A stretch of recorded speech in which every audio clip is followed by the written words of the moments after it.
Hello friends, मैं दिनेश पासवान। आज 20 अक्टूबर 2025 है। आज ही के दिन भगवान बुद्ध बोध गया से कपिल वस्तु पहुँचते हैं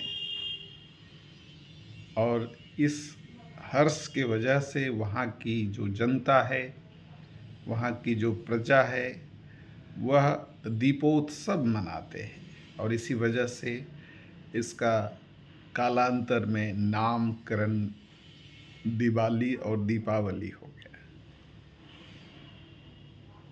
निश्चित रूप में आप सभी को हैप्पी दिवाली।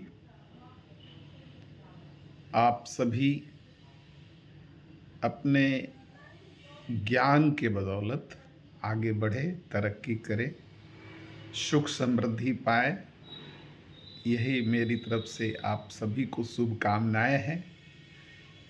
आज के दिन निश्चित रूप में खुशियों का दिन है। हम सभी को आपस में मिलने चाहिए, मुस्कुराने चाहिए और अपने गम को, अपने दुखों को भुलाकर आज जो बुद्ध के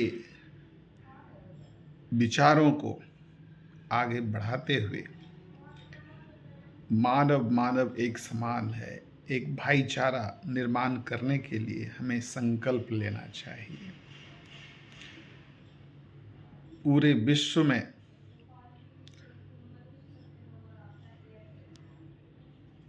भगवान बुद्ध की जो विचार है उनको ले जाने चाहिए और विशेषकर चूँकि मैं एक उद्यमी हूँ तो मैं आपको उद्यमी से संबंधित विचार रखूँगा ताकि हमें सामाजिक, राजनीतिक और आर्थिक विषयों पर जानकारी होनी ही चाहिए, लेकिन विशेष तौर पर इकोनॉमिक अवेयरनेस होनी चाहिए। फाइनेंशियल फ्रीडम के लिए हम काम करते हैं और हम चाहेंगे कि आप लोग भी वित्तीय जागरूकता के साथ वित्तीय आज़ादी प्राप्त करने के लिए कुछ नए कदम उठाने चाहिए। आज का दिन संकल्प करने का दिन है। निश्चित रूप में भगवान बुद्ध आपको आशीर्वाद देंगे और आप उनके विचारों को मानते हुए आप आगे बढ़ते रहेंगे, शीर्ष पर जाएंगे, पूरी दुनिया का नेतृत्व करेंगे और एक अच्छे बिजनेस लीडर्स बन करके आप समाज का सुधार करने में आगे बढ़ेंगे, एक अच्छे समाज सुधारक बन करके समाज की सेवा करेंगे। तो मैं यह आशा और विश्वास के साथ आज 20 अक्टूबर 2025 को आप सभी को हृदय से शुभकामनाएं देता हूँ, बधाई देता हूँ और ये दीपावली के अवसर पर अपने संकल्प को ज़रूर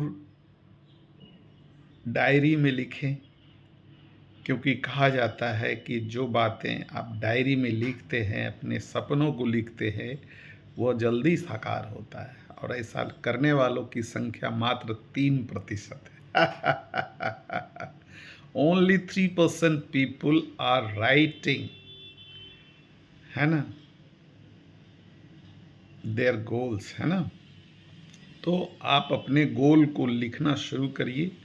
जब तक लिखेंगे नहीं तब तक आप सफल नहीं होंगे। तो गोल्स को क्लैरिटी होनी चाहिए। जिस भी गोल्स को आप लिख रहे हैं वो कितने गोल हैं, कम से कम 5 गोल्स होने चाहिए। तो आपके गोल सेटिंग में आपकी क्या भूमिका है ये आपको स्वयं तय करना पड़ेगा और इसके लिए आपको गोल सेटिंग्स के लिए, अपने ड्रीम्स को पूरा करने के लिए आपको गोल को लिखना पड़ेगा। तो सबसे पहले कि आपका फोकस क्या है ना, फोकस होना चाहिए। जब तक फोकस नहीं होगा कामयाबी नहीं मिलेगी, है ना। तो फोकस के लिए हम सबको एक समय में, है ना, एक काम करना चाहिए। फोकस। जी हाँ, फोकस। फोकस के लिए है ना, कहते हैं जैसे कोई राइफ़ल शूटिंग करते हैं, तो उस समय क्या होता है कि वो नाश्ता करते हुए राइफ़ल शूटिंग नहीं कर सकता है। उसका कंसंट्रेशन एकदम सामने होगा कि उसका जो लक्ष्य है, उस लक्ष्य को भेदना है। तो राइफ़ल शूटिंग करते वक़्त जो है, वह कितना कंसंट्रेट होता है ना? तब जा कर के वो अ, वहाँ शूटिंग करता है। तो इसलिए फ़ोकस होना ज़रूरी है। किसी भी कार्य के लिए फ़ोकस होना बहुत ज़रूरी है, और इसके लिए मैं आपको कहूँगा कि आप सभी को कामयाब होना है, सक्सेस होना है, तो अपने उस लक्ष्य के प्रति फ़ोकस रखना चाहिए, है ना? फ़ोकस बहुत ज़रूरी है, क्योंकि बिना फ़ोकस के हम इधर-उधर झाँकते रहेंगे। रास्ते पर हम चलते हैं, ठीक है, लेकिन कहाँ पर जाना है, नहीं तो रास्ते आपको देते रहेगी और आपकी मंज़िल पता ही नहीं है, आप चलते रहेंगे। तो फिर अपने लक्ष्य को प्राप्त नहीं कर पाएँगे, इसलिए फ़ोकस होना ज़रूरी है, और लक्ष्य डेस्टिनेशन होना भी ज़रूरी है ना? तो ये उसके साथ-साथ जो है क्लैरिटी होनी चाहिए कि हमको जो है 1 घंटे में, 2 घंटे में हमको ये लक्ष्य प्राप्त करने हैं, 2 दिन में प्राप्त करने हैं, 2 साल में प्राप्त करने हैं। तो वो लक्ष्य के लिए आपको वो टिक, टिक, टिक, टिक होनी चाहिए काउंटडाउन। हाँ, जीवन में सफलता प्राप्त करना है, तो क्लैरिटी चाहिए ही चाहिए। बिना क्लैरिटी के कोई भी आदमी सक्सेस नहीं हुआ है। तो इसीलिए मैं आप सबसे यह आशा करता हूँ कि आपका क्लैरिटी होना बहुत ज़रूरी है। यहाँ पर कोई आपको अलादीन का चिराग नहीं मिलने वाला कि आप जो है बोले और वो साकार हो गया, है ना? तो यहाँ पर किसी भी तरह का अलादीन का चिराग की सपना मत रखें, और वो फिर आप गड्ढे में जाए। तो गड्ढे में जाना है तब तो कोई बात नहीं।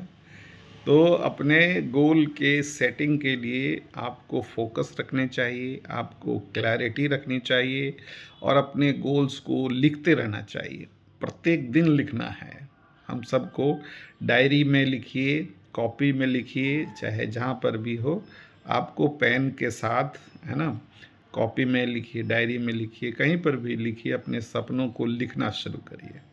मुझे लगता है कि अगले 1 साल में आपके छोटे-छोटे सपने धीरे-धीरे पूरे होते जाएँगे, और बड़े-बड़े सपने भी आपका वह स्टेप बाय स्टेप पूरा होता हुआ दिखेगा। लेकिन उसके लिए आपको सपने को लिखना पड़ेगा। हो सकता है कि आपको विज़न बोर्ड के सामने जो है, आप उसको लिख कर के रख दें, और हमेशा सुबह, शाम, दोपहर उसको लगातार देखिए, और उस पर जो है वह थिंकिंग करिए, है ना? तो डीप थिंकिंग करेंगे, निश्चित रूप में आपका यह ब्रेन जो है ना, सबकॉन्शियस माइंड के माध्यम से आपको यह रिज़ल्ट जो है ओरिएंटेड होगा, आपको पॉजिटिव रिज़ल्ट मिलेगा, ऐसा मुझे लगता है।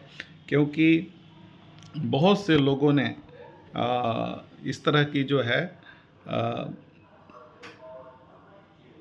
के ड्रीम को पूरा करते हुए मैंने सुना है, और इसमें कितनी सच्चाई है, वो चूँकि आप एक्शन लेते हैं, क्योंकि सपने जो है ना, वो एक्शन से पूरे होते हैं।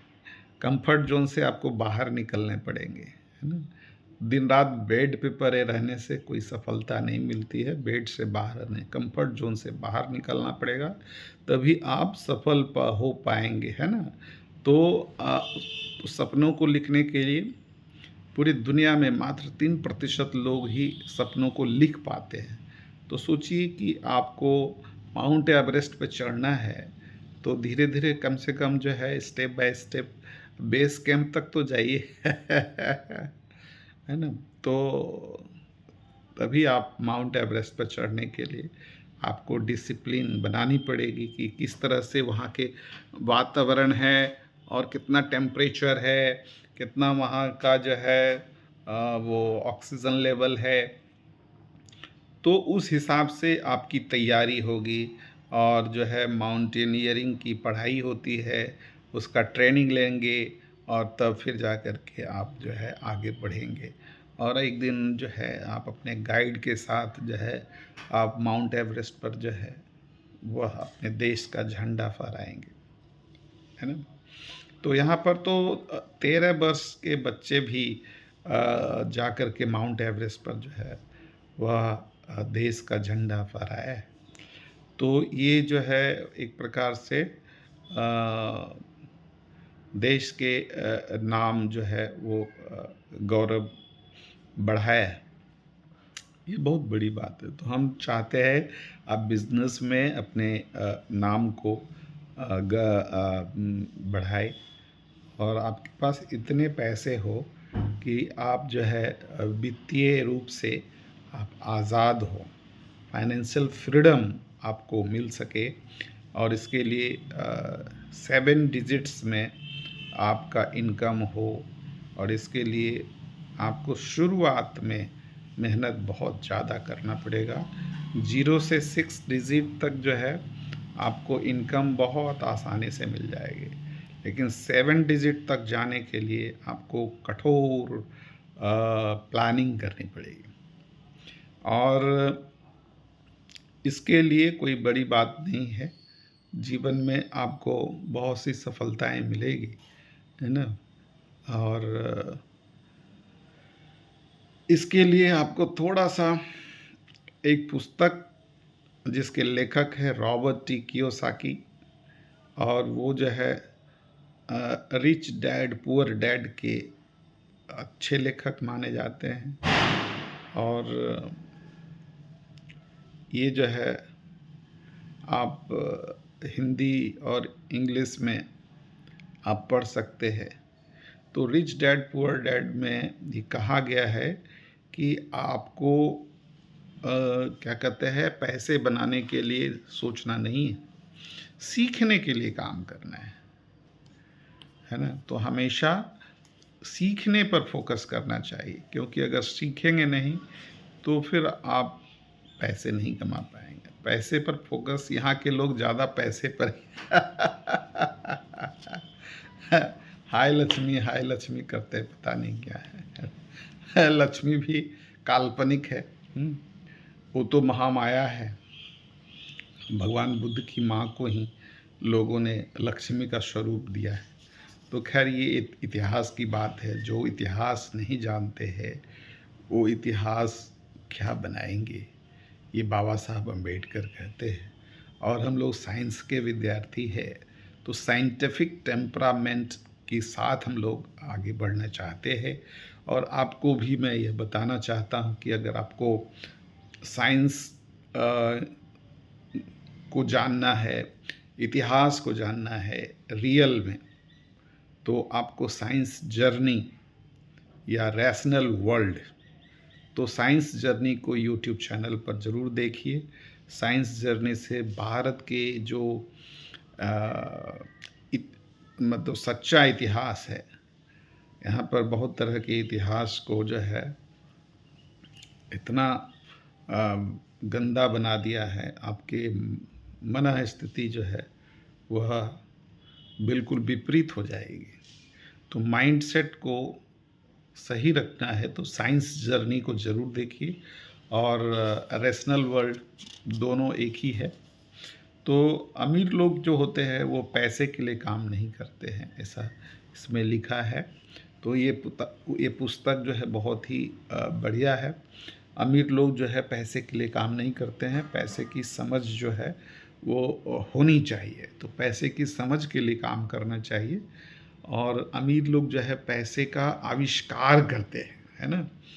तो पैसे का हम लोगों को आविष्कार करने की आवश्यकता है और सीखने के लिए काम करना चाहिए, पैसे कमाने के लिए नहीं।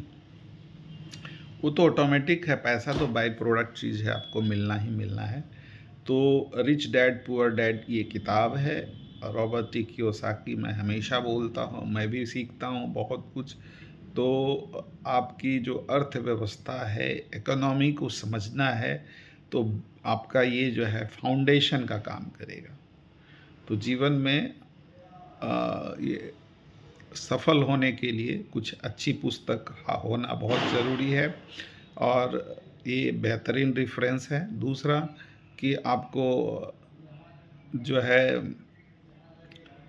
यहाँ की जो है भारतीय जो सिविलाइजेशन के बारे में जानना है, यहाँ के इतिहास के बारे में जानना है, सच्चा इतिहास, तो साइंस जर्नी या रैशनल वर्ल्ड को यूट्यूब चैनल पर ज़रूर देखिए। निश्चित रूप में आपके ज्ञान का जो है वह वृद्धि होगा और एक सच्चे इंसान बनेंगे आप।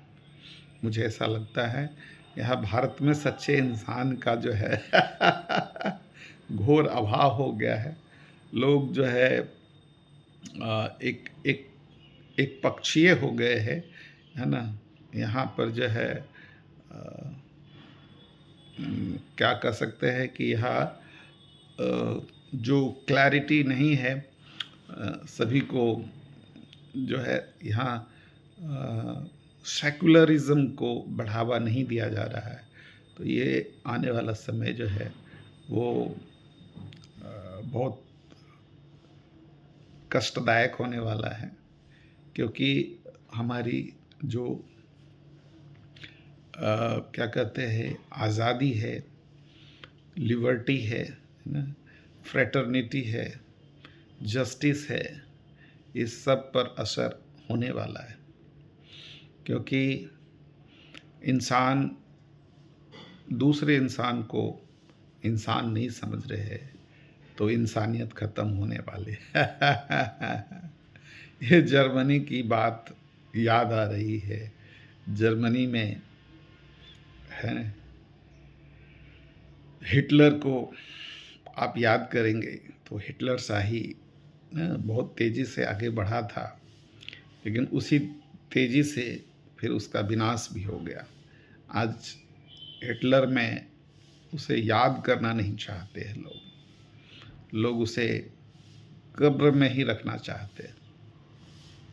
तो ये है हिटलर की जो है वही स्थिति भारत में भी ऐसा प्रतीत हो रहा है, क्योंकि जर्मनी के ही कुछ लोगों ने डॉक्यूमेंट्री के माध्यम से, है ना, ये सब बताया है कि जर्मन के जो लोग हैं वह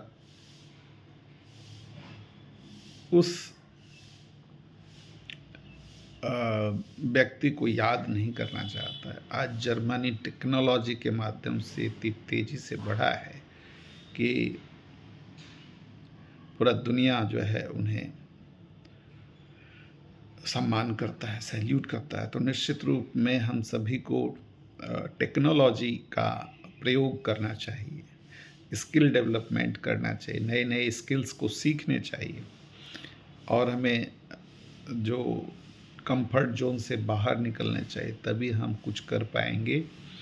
और बिज़नेस के प्रति हमें क्या सोच रखते हैं उसको करना चाहिए, तभी हम आगे बढ़ पाएंगे। और मैं यही कहना चाहता हूँ कि अभी का जो समय है, खासकर बिहार के अंदर जो अभी चुनाव की जो घोषणा हुई है, इस पर भी पूरा देश का ध्यान टिका हुआ है। और मैं ये चाहता हूँ कि 6 नवंबर का और 11 नवंबर का जो चुनाव है, 14 नवंबर को रिज़ल्ट है, इसमें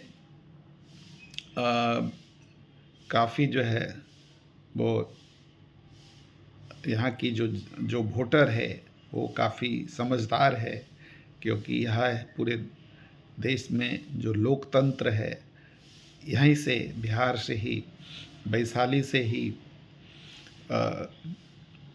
गणतंत्र की स्थापना हुई है। तो निश्चित रूप से यहाँ के जो लोग हैं, यहाँ के जो वोटर हैं, यहाँ के जो नागरिक है वो काफ़ी समझदार है। फिर भी उन नागरिकों का क्या परिणाम होने वाले हैं वो 14 नवंबर जो है वो बाल दिवस चाचा नेहरू के दिन होने वाला है रिज़ल्ट। तो ये देखने को मिलेगा। तो निश्चित रूप में ये भारत के लिए एक नया दशा और दिशा देने वाला है। तो मेरा तो मुख्य यही रहेगा लक्ष्य कि हम सभी को सामाजिक